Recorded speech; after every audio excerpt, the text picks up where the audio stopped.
purple. How's the purple showing up here? Can you see it? Here's another purple Bible. We have a plethora of purple Bibles. Well, actually just two. We're going to look at both of these in this video. I'm holding here a beautiful heirloom edition of the ESV Omega Bible from Crossway. It's an Evangelical Bible exclusive Bible, so it is in a unique color scheme. I review a lot of different kinds of Bibles on my channel. I do have budget-friendly Bibles that I've looked at. I also have Bibles that are more what I would call mid-range level Bibles with higher quality materials, but not necessarily premium. But then there are Bibles like this that you could definitely put in the category of premium. So we're going to be looking at a premium Bible here, the ESV Omega. Let's get into it. So here it is, the ESV, English Standard Version, Heirloom Bible Omega Edition. So the Heirloom Bibles from Crossway come in this really nice two-piece box. On the back of the box, it tells a little bit about the Bible. One thing that I want to note here, I noticed it in my unboxing of this Bible, is that the box says 4 ribbon markers, but in this edition that we're looking at, there are only 2 ribbons. But that gives you some of the specs on this Bible. And this one retails, according to the box, for about $230.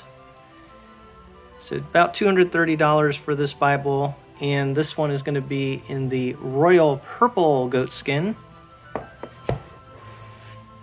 When you open the box, you'll see it has a really nice presentation.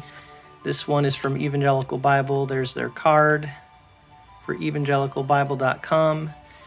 You have the pledge from Crossway for this heirloom edition. It's a really nice cardstock type of paper, black with a really shiny print on it. Really cool looking. I like that.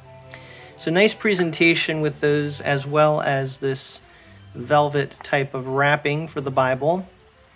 And then you see it. Beautiful purple goatskin Omega edition.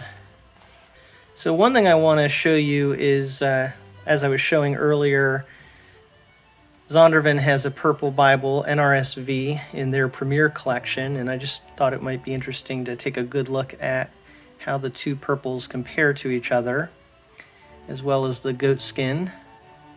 You can see there's a lot of similarity between these two goatskin covers, which really attests to the quality you're getting from Zondervan right now in their Premier collection.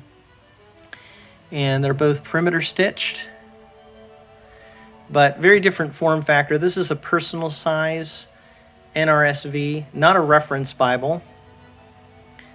The Omega is a thin line, so you see it has a pretty thin form factor. But it actually, when we get inside, you'll see is a reference Bible. It does have cross references in there. But let's look at the spine here. You see the 4 spine hubs. Beautiful imprinting on the side. The Omega just has a really great look and feel to it.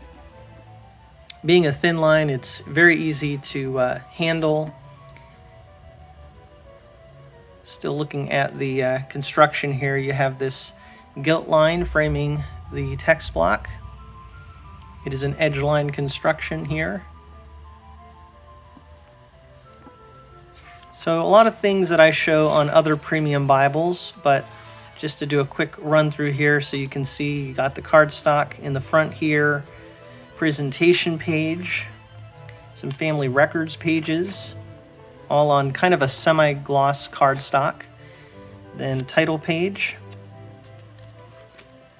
and here's a publisher's title page. You'll see here as we open the Bible that it does have that blue under gold art gilt.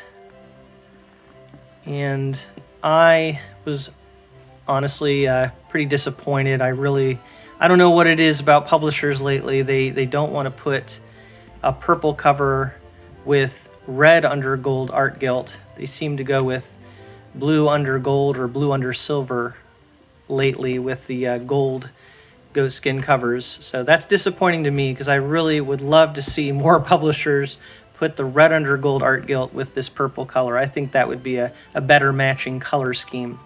But I do like the color of this purple with these purple ribbons. It does really look very beautiful. So getting back into the Bible here, the copyright page tells us that it is the ESV text edition, the 2016 text edition. This one is printed in the Netherlands, which is great to see. ESV Crossway Bibles, premium Bibles getting printed in the Netherlands again by Royal Jongbloed. And then you see here the information. It is the first printing of 2021. Here's the contents page. We have the preface to the ESV.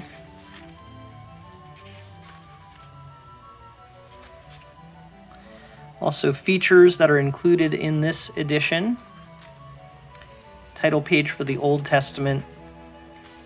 And this is what everybody loves so much about the Omega, is the way they formatted this text. It's 2-column paragraph format, a 10.5 size font, lexicon font, line matched, and this paper from Royal Jongbloed in the Netherlands is just really beautiful paper, nicely printed, quite opaque even though it's thin paper. Seems to me quite easy to turn the pages. So the format here is paragraph for prose sections, but when we get into poetry, you'll see the stanza setting here. You'll notice too that it is a reference Bible, as I said. So you have a lot of cross references in the bottom right-hand corner of each page. And then you also have translator notes at the bottom of the page.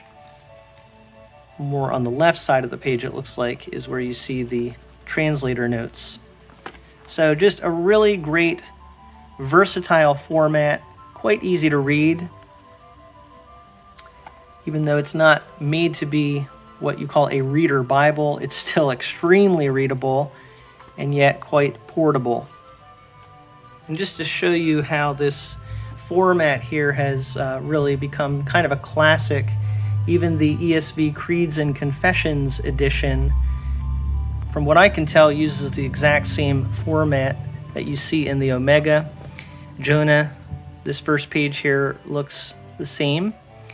And the page numbers here seem to be lining up. They're both page 865 here on the second page of the book of Jonah.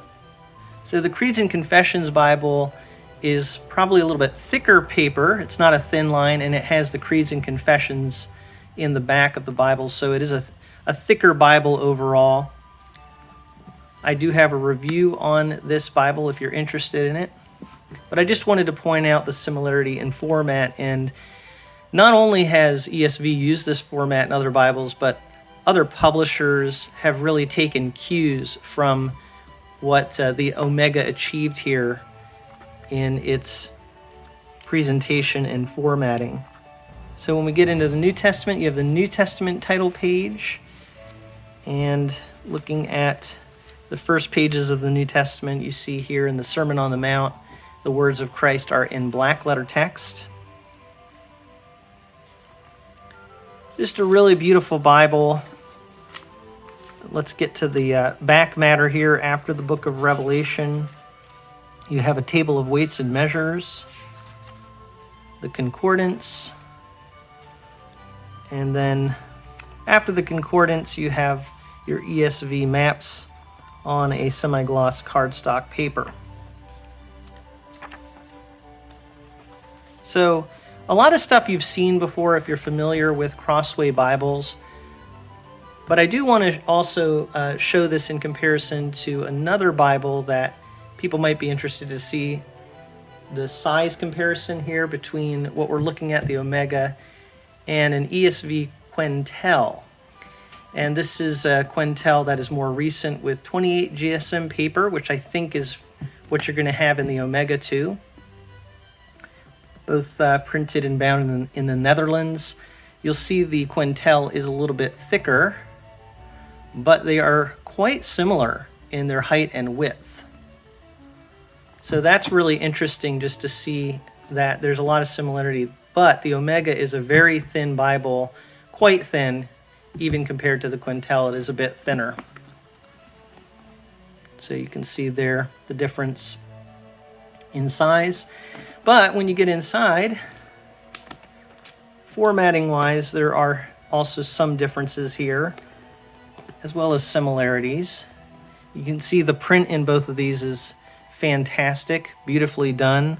Both have a good size font. The Quintel is a little bit larger font, I would say. A little bit more spread out looking. And the references for the Quintel are all along the bottom of the page. And the translator notes you see in the corners, the outside corners of each page. So a little bit different. I do actually prefer the footnote format for this Bible over this, but it's not a whole lot different. And I do like the fact that both of these Bibles have the translator notes in a separate area from the cross references. But the ESV Quintel here is another wonderful option for a premium ESV. It just comes down to a matter of taste, what you prefer in terms of font size and the overall size of the Bible, the form factor, that sort of thing. And the look, you can see here less words per line in the Quintel than you have here in the Omega.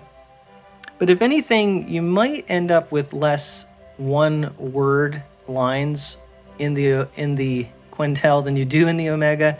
I do notice here I'm seeing more, just one or two words on the poetic lines. So it's kind of a trade-off, just, less words per line with the Quintel, but less, what they call the widow words, where there's just one word on a line. To me, it looks like you're going to see more of those widows in the Crossway edition here, the Omega. But honestly, they're both just fantastic, beautiful Bibles. I thought you'd be interested just to see how they compare to each other.